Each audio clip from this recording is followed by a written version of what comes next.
Welcome students आज हम class 6 का कंप्यूटर चैप्टर 1 पढ़ेंगे जिसका नाम है फंडामेंटल ऑफ कंप्यूटर। जब भी आप देखेंगे फंडामेंटल ऑफ कंप्यूटर की मैं अगर बात करता हूँ तो इसमें सबसे पहला वीडियो जो मैंने क्लास 6 का बताया था उसमें अपलोड किया गया था यूट्यूब पे। उसमें सारी चीज़ें एक्सप्लेन की गई थी। Still the things are computer के बारे में, हाउ द कंप्यूटर प्रोसेस कैसे करता है, या फिर उस वीडियो में आपने ये भी देखा कि डाटा कैसे क्या होता है, कैसे परफॉर्म करता है, इन्फॉर्मेशन क्या होती है, कंप्यूटर सिस्टम में हार्डवेयर क्या होता है, सॉफ्टवेयर क्या होता है, मैंने आपको बताया था। अभी जो हार्डवेयर आपके बुक में अगर देखेंगे आप सेकंड नंबर पेज पे, तो हार्डवेयर में input devices, output devices, processing devices और स्टोरेज डिवाइसेस के बारे में। इसमें इनपुट डिवाइसेस में सबसे पहला जो था वो कीबोर्ड था, मैंने आपको एक्सप्लेन किया था in my first video. Mouse, joystick, light pen, track ball, graphic tablet, these are the input devices जिनको एक्सप्लेन किया जा चुका है ऑलरेडी। आउटपुट डिवाइसेस की अगर मैं बात करूं तो आउटपुट डिवाइसेस में सबसे पहला जो था वीडियो था, visual display unit. Then after printer को एक्सप्लेन किया गया था, non impact printer, dot matrix printer, bullet और इंकजेट प्रिंटर्स को एक्सप्लेन किया गया था। Laser printer was explain in that video. अब जो नेक्स्ट टॉपिक आता है इसमें प्रोसेसिंग डिवाइस का। प्रोसेसिंग डिवाइस आपके उस वीडियो में नहीं मिला होगा आपको, और अगर आप चेक करोगे तो मेरी क्लास 8 की वीडियो में अवेलेबल है प्रोसेसिंग डिवाइसेस की पूरी एक्सप्लेनेशन। स्टिल मैं चाहता हूँ कि मैं आपके जो क्लास 6 की इस वीडियो में मैं प्रोसेसिंग डिवाइस को एक्सप्लेन करूँ। देखिए, सबसे पहले अगर कंप्यूटर को कोई चलाने वाली चीज़ होती, या फिर computer is so called computer just because of processing device. अब आपके बुक में जो लिखा हुआ, data in the computer is processed as per the user instruction to produce the useful result. This result is done by the hardware component called CPU. आप सबको पता है सीपीयू के बारे में। CPU is a central processing unit. It's a kind of a box और unit जो कि पूरे के पूरे सिस्टम को, सिस्टम इन द सेंस आपके मॉनिटर, आपके माउस, आपके कीबोर्ड, आपके सॉफ्टवेयर, आपके हार्डवेयर, सारी चीज़ों को मैनेज करता है, प्रोसेस करता है। CPU is composed of a following unit. देखिए, CPU is not a kind of a box. उसके अंदर कुछ चिप होते हैं, कुछ इंटीग्रेटेड सर्किट्स होते हैं, कुछ सर्किट्स इस तरह के होते हैं जो उसके कंट्रोल यूनिट को कंट्रोल कर, ये आपके मैथमेटिकल यूनिट्स को कंट्रोल करते हैं, आपके इंस्ट्रक्शन को कंट्रोल करते हैं, इवन हार्डवेयर को कंट्रोल करते हैं, इवन सॉफ्टवेयर को भी कंट्रोल करते हैं। कई ऐसी चिप्स होती हैं। उसी में सबसे पहला है कंट्रोल यूनिट। एक इस तरह का यूनिट होता है जो कि पूरे के पूरे इंफॉर्मेशन एंड डाटा दोनों के बीच में, सीपीयू के बीच एक पैराफेरल बनाता है। फॉर एग्जांपल आप देखिए, इसमें आपके बुक में लिखा हुआ है C U is the flow of information. C U control the flow of information and data between the C P U and other part of computer. एक डाटा, मान लीजिए आपने इनपुट दिया कहीं से, कीबोर्ड से दिया, वो कंट्रोल यूनिट के पास जाता है। कंट्रोल यूनिट उस चीज़ को समझता है कि आपने क्या इंस्ट्रक्शन दिया है, देन आफ्टर वो आउटपुट देता है। कंट्रोल यूनिट आउटपुट में उसको चेंज करके आपके मॉनिटर पे या फिर आपके आउटपुट डिवाइसेस पे दिखाता है। ठीक उसी तरह दूसरा है अर्थमेटिक लॉजिकल यूनिट, ALU जिसको बोलते हैं आप लोग। ALU perform all the type of arithmetical and logical operations inside the computer. जितने भी आपके मैथमेटिक्स के या फिर लॉजिकल ऑपरेशंस हैं, पहले वो CPU में जाते हैं, CPU के बाद फिर ALU के पास जाते हैं, ALU के बाद फिर से वो CU में जाते हैं कंट्रोल यूनिट के पास, तब जाके वो प्रोसेस करते हैं आउटपुट डिवाइसेस पे, वो आपको दिखाया जाता है। Again the third point is memory unit. It store the input data, instruction and processed information output inside the computer. देखिए, मेमोरी यूनिट क्या करता है, सारे के सारे डाटा को स्टोर करता है। जो इनपुट डाटा है वो स्टोर कर लेगा, इंस्ट्रक्शन को आपके स्टोर करता है, प्रोसेस्ड इन्फॉर्मेशन को स्टोर करता है और बाद में उसे आउटपुट के तौर पे दिखाता है। ठीक है। अब स्टोरेज डिवाइस की मैं बात करूं तो बेसिकली स्टोरेज डिवाइसेस इसलिए होते हैं कि आपके जो इन्फॉर्मेशन है, आपके जो डाटा हैं, उसको कंप्यूटर में सेफ रखा जाए। ठीक है। या फिर आप चाहें तो कंप्यूटर के बाहर उसको सेफ रख सकते हैं किसी अलग सेकेंडरी स्टोरेज डिवाइसेस में। आपके बुक में जो लिखा हुआ है These hardware devices are used to storing the information permanently inside the computer for future use. Example hard disk, ठीक है, आप लोगों ने हार्ड डिस्क के बारे में पढ़ा है, floppy disk, CD, compact disc, DVD, digital versatile disc, flash drive is also called a pen drive, memory sticks, Blu-ray disc etcetera. Blu-ray disc वगैरह क्या होता है, मेमोरी स्टिक क्या होती है, ये आपके इसी चैप्टर में नेक्स्ट पेज पे एक्सप्लेन किया गया है, उसको मैं एक्सप्लेन करूँगा अभी। फिर बात करते हैं सॉफ्टवेयर की। अब ये सॉफ्टवेयर क्या होता है, देखिए अभी तक जो आपने पढ़ा था हार्डवेयर, जिसमें कि सीपीयू के कुछ पार्ट हार्डवेयर में कंसीडर किए जाते हैं, आपके इनपुट डिवाइसेस हार्डवेयर में कंसीडर किए जाते हैं, आपके आउटपुट डिवाइसेस को हार्डवेयर में कंसीडर किया, मेमोरी डिवाइसेस को हार्डवेयर में कंसीडर किया जाता है। अब बात आती है सॉफ्टवेयर की। तो सॉफ्टवेयर क्या होता है, अब देखिए computer can not work without the instruction from the user. बिना किसी इंस्ट्रक्शन के कंप्यूटर अपने आप नहीं प्रोसेस करता है, अपने आप नहीं चलता है, जब तक कि हम उनको इंस्ट्रक्शन या फिर हम अपने कंप्यूटर को इंस्ट्रक्शन ना दें। So in that case set of instruction which are use to perform a particular task by a computer is called program. जितने भी इंस्ट्रक्शन हम देते हैं, सेटअप जितने भी इंस्ट्रक्शन हम अपनी दे रहे हैं, उन सब का अगर एक सेट देखा जाए तो दे आर कॉल्ड प्रोग्राम। जितने भी सेट अगर बना के रखा गया कहीं भी, अ सेट ऑफ प्रोग्राम, ढेर सारे प्रोग्राम को अगर हम मिला देते हैं एक साथ, that is called the software, ठीक है। Unlike a hardware component you can not see और टच द सॉफ्टवेयर। देखिए आप हार्डवेयर कंपोनेंट में अपने देखा जाए तो आप माउस को देख सकते हैं, छू सकते हैं, कीबोर्ड को छू सकते हैं, देख सकते हैं, बट सॉफ्टवेयर आपको कभी एम एस वर्ड नहीं देखने को मिलेगा, या फिर आपको एम एस ऑफिस देखने को नहीं मिलेगा, या फिर आपको एम एस डॉस देखने को नहीं मिलेगा, यूनिक्स नहीं मिलेगा देखने को, लिनक्स नहीं, just because they are the software, they are the set of instruction, they are the program जो कि आपके कंप्यूटर सिस्टम में ऑलरेडी रहते हैं, स्टिल आपको देखने और छूने को नहीं मिलेगा। हार्डवेयर आप पूरा का पूरा टच कर सकते हो, they are the physical components, but software are the not physical component जिनको आप टच कर पाओ। सो अब सॉफ्टवेयर होते कितने तरह के हैं देखिए सॉफ्टवेयर जो हैं बेसिकली दो तरह के, आपके बुक में एक्सप्लेन दो तरह के होते भी हैं वैसे। सॉफ्टवेयर जो होता है पहला वो सिस्टम सॉफ्टवेयर बोलते हैं उसको, और दूसरा सॉफ्टवेयर जो होता है एप्लीकेशन सॉफ्टवेयर। अब इस सिस्टम सॉफ्टवेयर और एप्लीकेशन सॉफ्टवेयर होता क्या है इसको जानेंगे। देखिए system software is a set of program that control the working of your computer system. अब देखिए आपका कंप्यूटर चलने में जिस सॉफ्टवेयर की, जो कंप्यूटर को ऑन करने में जिस सॉफ्टवेयर की हेल्प लगती हो, जिस चीज़ों का ज़रूरत पड़ती है, that is called the system software. It acts like an interface between the user and the computer. देखिए जो सिस्टम सॉफ्टवेयर होता है वो एक्ट करता है एज अ इंटरफेस, मतलब एक आपके कनेक्शन बनाता है यूजर जो हमारा कंप्यूटर इस्तेमाल कर रहा है और कंप्यूटर के मेमोरी या फिर कंट्रोल यूनिट तक के बीच में। कीबोर्ड से आपने ए दबाया, सपोज दैट कीबोर्ड से आपने ए दबाया, तो ए जाके वहाँ पे मॉनिटर पे प्रेजेंट कैसे होना है, किस फॉर्म में, ये क्या करता है, सॉफ्टवेयर का काम होता है, आपके सिस्टम सॉफ्टवेयर का काम होता है। It helps the computer to understand the users problem. वो हमारी प्रॉब्लम को, सिस्टम सॉफ्टवेयर जो होता है वो हमारी प्रॉब्लम को समझने में हेल्प कराता है कंप्यूटर को। Operating system, device, drive, utilities etcetera. N operating system can have a character user interface और अ ग्राफिक यूजर इंटरफेस।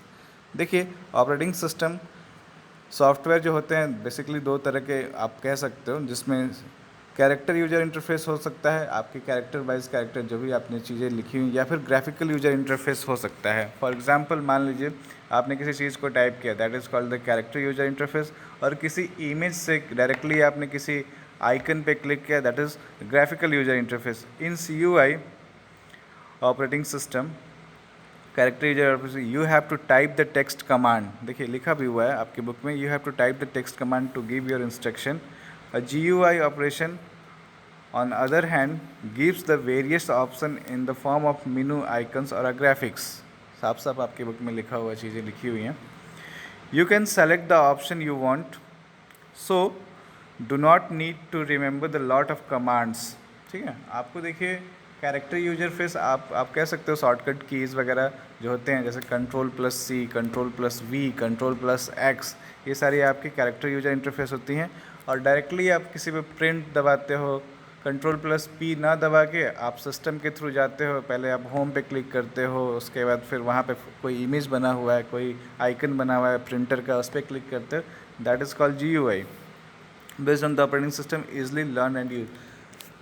देखिए जितनी भी आपकी GUI के पार्ट होते हैं वो आपको लर्न करने की ज़रूरत नहीं पड़ती, जस्ट बिकॉज आपके सिस्टम पे दिया रहता है। बट कैरेक्टर यूजर इंटरफेस जितनी भी चीज़ें होती हैं वो आपको लर्न करने की ज़रूरत पड़ती है। अब एक चीज़ और आ गई इसमें, disk operating system, popularly called DOS। It's kind of an operating system है, is an operating system with a character user interface.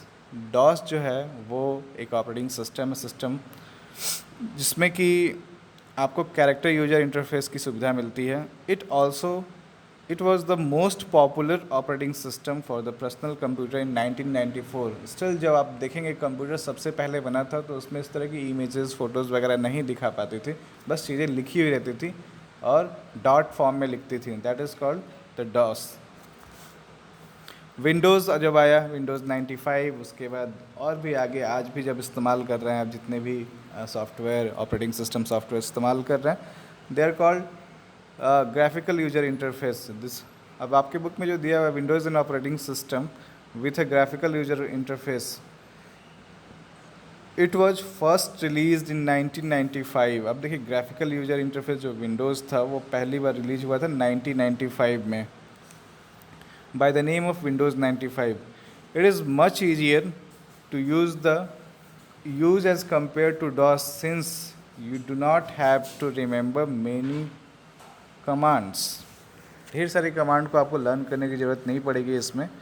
और ऑब्वियसली जब भी अभी आप चलाते हो, जिस तरह के कंप्यूटर पे ऑपरेट करते हो आप, उसमें आपका GUI और CUI दोनों मिला हुआ है, जिसमें आपका ग्राफिकल यूजर इंटरफेस से आपको कमांड्स लर्न करने की ज़रूरत नहीं पड़ती है। अब जो दिया हुआ है वेरियस वर्जन ऑफ विंडोज़, आपके देखिए विंडोज़ के वेरियस वर्जन दिए हुए हैं आपके बुक में, Windows 95, Windows 98, Windows 9NT, Windows 2000, Windows ME, Windows XP, Windows Vista, Windows 7, ये सारी चीज़ें दी हुई हैं आपके बुक में। So this are the Windows part, जो कि अभी आपका GUI graphical user interface software के तौर पे काम कर रहे होते हैं आप। अब बात आती है एप्लीकेशन सॉफ्टवेयर्स की। अगर मैं एप्लीकेशन सॉफ्टवेयर की बात करूं तो the software is design to help the user in performing an certain type of work on the application software. One application software can help user to solve it's one specific problem. For example, the accounting software can help to maintain accounts on the computer, whereas the word processing software can be used for documentation.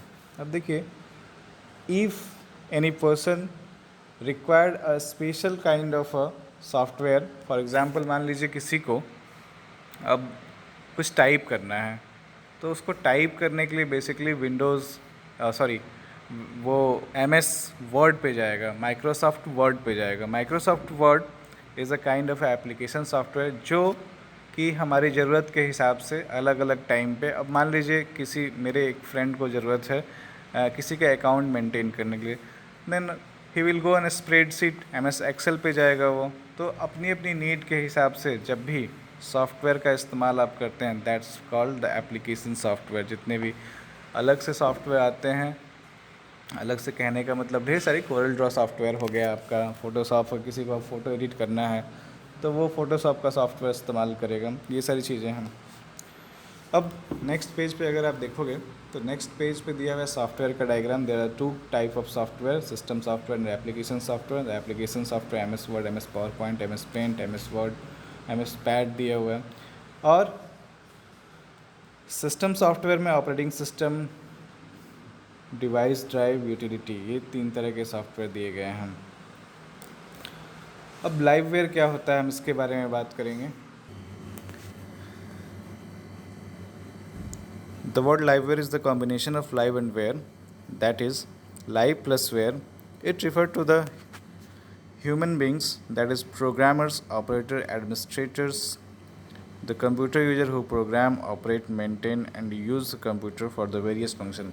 देखिए जो इसमें बताया जा रहा है कि जो लाइववेयर होता है वो ऑपरेटर होता है या फिर जो कंप्यूटर को ऑपरेट कर रहा है या फिर कंप्यूटर को सही कर रहा है या फिर जो भी आप कह सकते हैं कंप्यूटर सॉफ्टवेयर इंजीनियर या फिर हार्डवेयर इंजीनियर जैसे कि मान लीजिए अगर इंसान रहे ही ना तो कंप्यूटर कौन चलाएगा। तो जितने भी ऑपरेटर्स हैं, जितने भी प्रोग्रामर्स हैं, जितने भी कंप्यूटर मेंटेनर हैं या फिर नेटवर्किंग वाले भैया हैं, ये सारे लोग क्या करते हैं, ये लोग कहलाते हैं लाइववेयर। तो लाइववेयर आपके जो बुक में लिखा हुआ है as it is a word liveware is the combination of live and ware, live plus ware. It refer to the human being that is programmer. ये देखिए ह्यूमन बींग से रिफ़र करता है, दैट इज़ प्रोग्राम। या तो programmer हो सकता है लाइववेयर, या तो ऑपरेटर हो सकता है, या तो एडमिनिस्ट्रेटर हो सकता है, या तो कंप्यूटर यूजर हो सकता है, या फिर ऐसे लोग जो प्रोग्राम करते हैं, जो ऑपरेट करते हैं, जो मेंटेन करते हैं किसी कंप्यूटर को, and use computer for various function. या फिर किसी कंप्यूटर या फिर आप अपने मोबाइल चला रहे हैं तो you are the liveware for your mobile. Okay students, अब बात करते हैं मेमोरी की। Memory is the place where data and instruction are stored for the storage and retrieval. Memory can be classified into shown below. अगर आप देखोगे image तो memory के बारे में एक्सप्लेन किया गया है आपके फ़ोन इसमें आपके बुक में पेज नंबर 16 है। 16 पे अगर आप देखोगे तो primary memory is also known as the main memory of your computer, and the second one is secondary memory is here, the secondary memory। अब देखेंगे आप उसका तो ढेर सारे पार्ट्स दिए हैं प्राइमरी मेमोरी के। बेसिकली जो प्राइमरी मेमोरी होता है उस 2 पार्ट के होते हैं, रैम जिसको बोलते हैं रैंडम एक्सेस मेमोरी, रोम रीड ओनली मेमोरी। अब सेकेंडरी स्टोरेज में अगर आप चेक करोगे तो सेकेंडरी स्टोरेज बेसिकली 2 तरह के होते हैं, एक मैग्नेटिक स्टोरेज होता है, एक ऑप्टिकल स्टोरेज डिवाइस होता है। मैग्नेटिक स्टोरेज डिवाइसेस में देखोगे तो hard disk, zip disk, floppy disk, CD, floppy disk, और ऑप्टिकल में सीडी और डीवीडी आते हैं। इसमें सबसे पहले जो एक्सप्लेन किया गया है आपके बुक में रैम किया गया है। So random access memory, random access memory is also known as dynamic memory, it's a dynamic memory. और ROM, ROM is a read only memory, static memory है। इसको मैंने पहले एक्सप्लेन किया है। Still this memory is a hold the data instruction to process. It is a volatile memory. आपको सबको पता होगा कि RAM is a volatile memory. जैसे ही आपका कंप्यूटर सिस्टम ऑफ होता है आपके रैम के सारे डाटा डिलीट हो जाते हैं। That the content the lost when the computer is switched off. इसमें ये भी लिखा हुआ है कि अगर आपका कंप्यूटर स्विच ऑफ होता है तो आपके सारे डाटा रैम से वापस गायब हो जाते हैं। Then the second point is read only memory. Read only memory is a memory on which read only operators can be performed. It is prepared by the manufacturer. It contains cannot be changed. अब देखिए for example के तौर पे अगर देखा जाए, ये जो है बेसिकली जो उस डिवाइस का ऑपरेटर होता है रीड ओनली मेमोरी, वो उसको बनाता है। फॉर एग्जांपल आप अपना फ़ोन ऑफ़ करके ऑन करेंगे तो अगर सैमसंग का फ़ोन है तो सैमसंग ही लिख के आएगा, कभी नोकिया लिख के नहीं आएगा। और ये परमानेंट मेमोरी होती है जो मैन्युफैक्चरर बनाता है रीड ओनली मेमोरी को। हमेशा वो आप उस 10 साल के बाद भी उस फ़ोन को ऑन करोगे तब भी वो सैमसंग ही बताएगा, ना कि नोकिया। फॉर एग्जांपल आपके घर में कोई पुराना फ़ोन होगा, आज से 5 साल पहले अगर यूज होता होगा, उसको ऑन कीजिएगा उस पर नोकिया ही लिखेगा, ऐसा नहीं कि सैमसंग लिख के आ जाएगा या ओप्पो लिख के आ जाएगा। तो इस तरह की जो मेमोरी होती है हमेशा मैन्युफैक्चरर्स बनाते हैं, ठीक है। अब नेक्स्ट जो टॉपिक है आपका डिफरेंट टाइप ऑफ रोम। कितने तरह के रोम हो सकते हैं, देखिए इसमें P ROM, E P ROM और ई पी रोम, इस तरह के रोम आते हैं। ढेर आपके देखोगे तो आपके सिस्टम में कई, जब भी आप कभी कोई सिस्टम खरीदने जाते हो तो पूछता भी है उसमें किस तरह के आपके रोम आपको लगवाने हैं। तो पहला हो गया प्रोग्रामेबल रीड ओनली मेमोरी, उसके बाद है erasable programmable read only memory, और एक है electrically erasable revable programmable read only memory. इस 3 तरह के डाटा, 3 तरह के आप जब भी जाओगे मार्केट में लेने तो आपसे हमेशा पूछता है, जो भी आपका कंप्यूटर सिस्टम सेट करने वाला होता है या फिर देने वाला होता है, तो वो आपसे पूछता भी है कि किस तरह के आपकी रोम की ज़रूरत है। अब बात करते हैं सेकेंडरी स्टोरेज डिवाइसेस की। सेकेंडरी स्टोरेज डिवाइसेस में जब आप चेक करोगे तो ढेर सारी डिवाइसेस होती हैं जो कि एक्सप्लेन किया गया है आपके बुक में। पहले तो ये जानिए सेकेंडरी स्टोरेज डिवाइसेस होता क्या है। जब कभी आपको अपने डाटा को अपने कंप्यूटर सिस्टम से बाहर या फिर कहीं किसी और ड्राइव में या फिर आप कह सकते हो हार्ड डिस्क में स्टोर करना है या फिर उस डाटा को अपने कंप्यूटर सिस्टम से कहीं और मूव करा के लेके जाना है, उस समय आपको ज़रूरत पड़ती है सेकेंडरी स्टोरेज डिवाइसेस की। As we keep performing a tedious job by using the computer, we need to store the information somewhere. Secondary memory provide the facility to store the information permanently for future use. देखिए, permanently किसी memory किसी data को आपको store करना है तो उस case में आप सेकेंडरी डिवाइसेस का इस्तेमाल करते हो। Secondary storage devices, these are the two type of devices, magnetic and the optical storage devices. Magnetic storage devices में आपको मैंने इससे पहले बताया था, फ्लॉपी डिस्क आता है जो कि बहुत पुराना है, हार्ड डिस्क आता है जो अभी आपके सिस्टम में यूज होता है, जिप ड्राइव आता है, आपके जिप डिस्क भी आता है। एक थिक फ्लॉपी डिस्क की तरह चीज़ें होती हैं, इसमें भी सेम फंक्शन करता है, थोड़ा सा इन्हांस्ड मोड में होता है ये जिप ड्राइव। उसके बाद ऑप्टिकल में आप इससे पहले पढ़ चुके हो सीडी के बारे में, सीडी और डीवीडी और आप कह सकते हो सीडी रीराइटेबल जो आता है, इन सारी चीज़ों के बारे में इससे पहले मैंने एक्सप्लेन किया है आपको। इसके आपके देखोगे आपके पहले वीडियो में मैंने सीडी और डीवीडी को एक्सप्लेन किया हुआ है। So student, this is all about your chapter. इसमें कोई ख़ास इम्पोर्टेंट नहीं है। आपके अगर देखा जाए तो क्लास 6 में चैप्टर फर्स्ट से ही आने वाली हैं, ऑलमोस्ट करीब 35 क्वेश्चन होंगे। इससे आपको सारी चीज़ें पढ़नी हैं और जो भी अगर डाउट आता है, इन केस किसी भी तरह का डाउट है, तो मेरे सारे वीडियोज़ अवेलेबल हैं इस पर, आप वहाँ से देख सकते हो। Okay, have a nice day, thank you everyone.